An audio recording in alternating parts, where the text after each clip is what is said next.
Good morning, or afternoon, or evening, whatever, depending on where you're watching me from. Anywhere around the world, whatever time zone, you're welcome regardless. It's morning here. This is my first cup of coffee. It's Challenge Rift 54 time.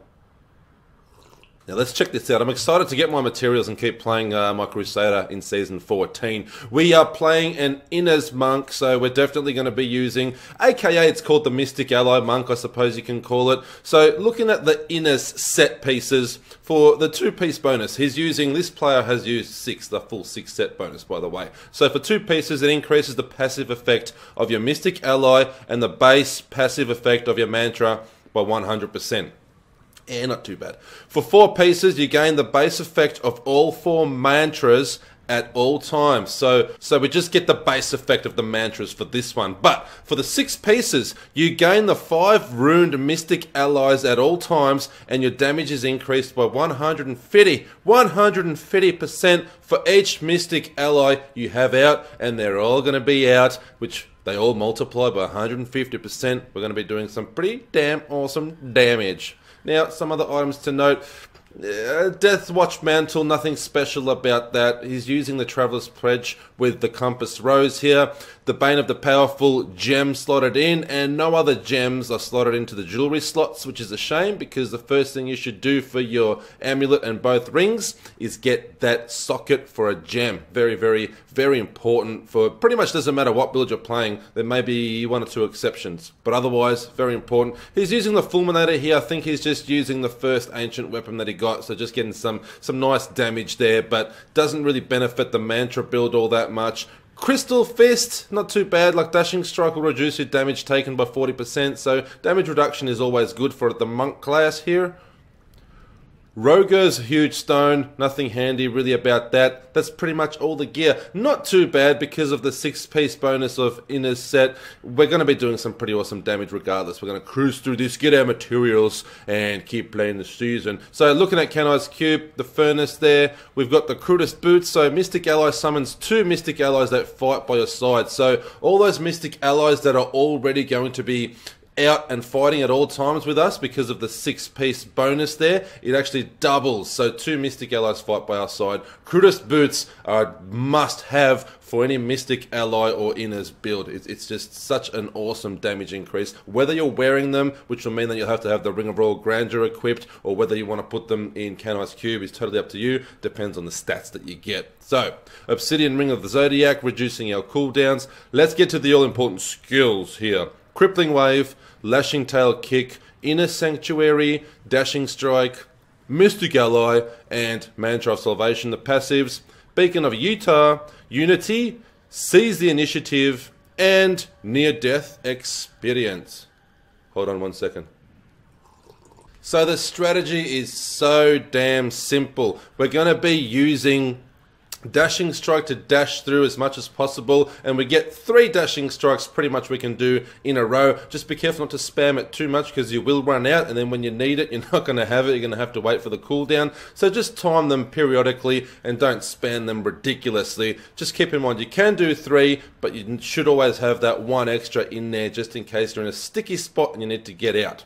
Lashing Tail Kick is our primary damage dealer, but it does use a lot of resource, so make sure that you do a few crippling waves when you group up enemies as well. We got Inner Sanctuary here for damage reduction. Basically, it just gives us a protective layer on the ground that'll protect us and reduce damage that we take. Mantra of Salvation, mainly we're going to be using this for the passive, because even if we activate it, we don't get much of a speed increase, so you're not going to really be using Mantra of Salvation all that much. If you find yourself taking too much damage, you can activate it, and it actually increases your elemental resistance, but I didn't find I had any issues with it. It's probably better to use Inner Sanctuary as a damage reduction last resort ability if you find yourself you're taking a lot of damage. And of course, Mystic Ally, when we come across elite packs, we want to activate this because this does a hell of a lot of damage and it'll burn down elites very, very quickly, and that's obviously one of the most important things to do in these challenge rifts because we want to save time, burn down those elites really quickly, get our orbs, continue on.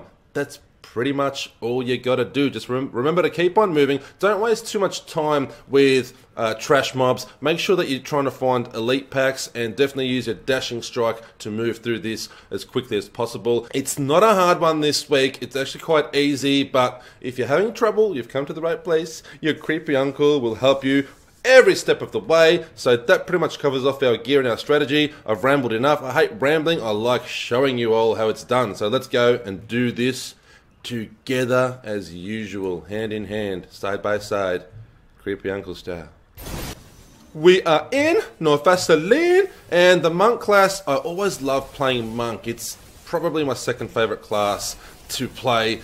It's just so damn fast, and it's just awesome to go through Greater Rifts, Nephilim Rifts, bounties, whatever the hell you're doing. It's just so handy to have the speed of the monk, always so quick.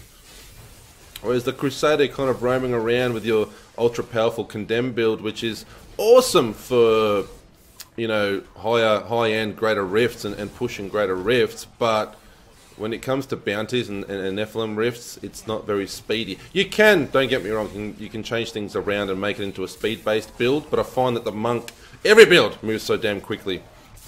But anyway, love playing monk.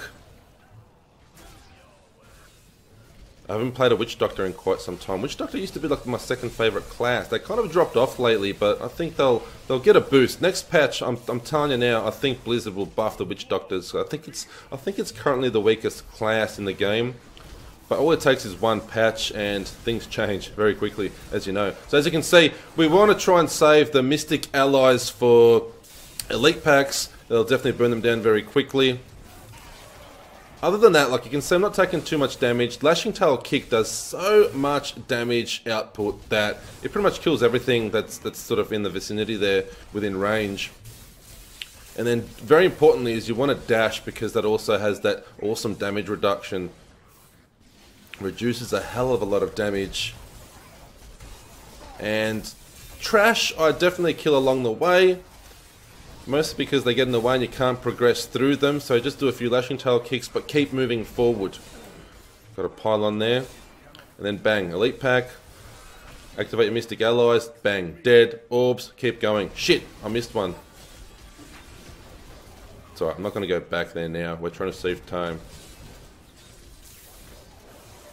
So very importantly, when you're killing your elites, don't miss those orbs. I did say that I missed one, so those of you that are sitting there, you know, drooling at the mouth going, oh, this noob has missed one. I know I missed one, it's alright. We've got to keep moving forward. Be careful of those explosions. The explosions will rip you a new one, if you know what I mean. You'll die, in other words, by being ripped a new one. And we're just going on through here. And just rinse and repeat. Now, the next level's there. Just remember there's an elite pack down here. So we're going to quickly go down here. You don't have to, but I am. I just remembered. Here we go. They're very, very easy, this group of elites there. Free orbs. Why not? And because we can move so quickly as a monk, it wasn't really an issue to go a little bit to the, you know, off track there.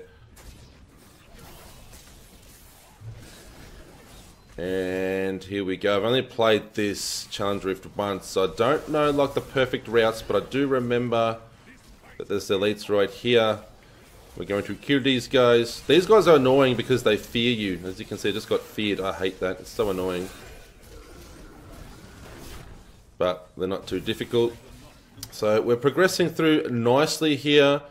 Like if we kill some more trash and then one more elite pack, we're pretty much going to summon the Rift Guardian, and we're killing the time effortlessly.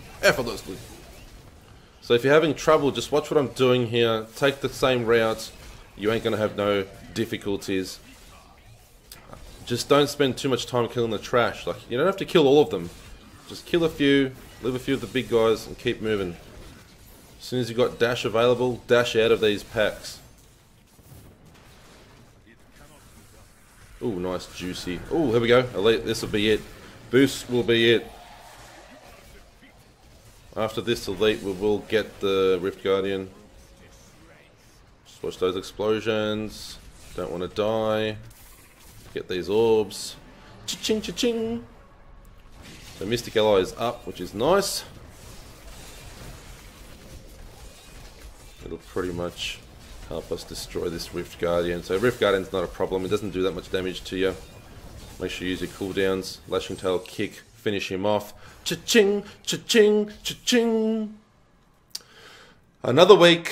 Another challenge rift done. We're going to collect these materials. Don't forget to cash in your materials during your season journey. Unless you're not playing your season journey. If you decided for some reason you don't want to play this season, you're just playing normal mode, that's alright. Just cash in your materials in normal mode and just use them for whatever you need to use them for. They're definitely a great boost for gear and reforging legendaries, trying to get primal ancients, all that sort of nice juicy stuff. If you want to know more about that, if you're a new player and you don't know how to do all that, just hit me up in the comments and I'll link some of my older videos on how to reforge legendaries. Try and aim to get those primal perfect ancient rolled items, and also upgrading rares so you can get your set items and things like that. If you don't know about all that, just let me know and I'll explain it to you.